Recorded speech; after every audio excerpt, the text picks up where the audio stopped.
15 अगस्त के मौके पर प्रधानमंत्री नरेंद्र मोदी का लाल किले की प्राचीर से संबोधन काफी खास रहा। इस बार पीएम मोदी ने कई ऐसे मसलों को छुआ जिनकी चर्चा अक्सर होती है। पीएम मोदी ने अपने भाषण में सेकुलर सिविल कोड की जरूरत बताई।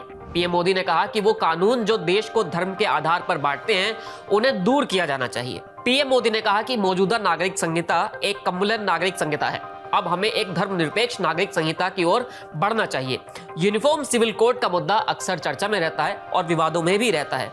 ऐसे में लाल किले से जब पीएम मोदी अगर इस पर कुछ कह रहे हैं तो ये बड़ा मसला हो जाता है। अपने भाषण में लाल किले की प्राचीर से पीएम मोदी ने कहा कि नागरिक के रूप में अपने कर्तव्यों को पूरा करना भारत के 140 करोड़ लोगों का कर्तव्य है और मैं इस पर एक नई बहस चाहता हूं। जो कानून सांप्रदायिक और भेदभावपूर्ण हैं उनका कोई स्थान नहीं है। हमें एक धर्मनिरपेक्ष नागरिक संहिता की आवश्यकता है।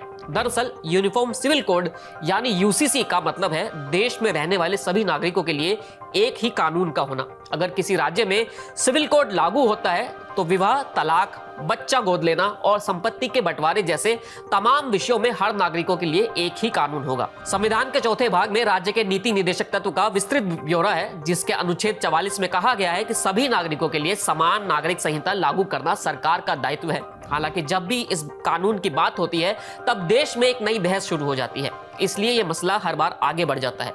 2024 के चुनाव के बाद जब मोदी सरकार की सत्ता में वापसी हुई तब यही सवाल हुआ कि क्या इस बार मोदी सरकार यूसीसी को लेकर कोई बड़ा फैसला लेगी या नहीं। लेकिन अब जब पीएम मोदी ने लाल किले से इसका जिक्र कर दिया है तो चर्चा फिर से शुरू हो गई है।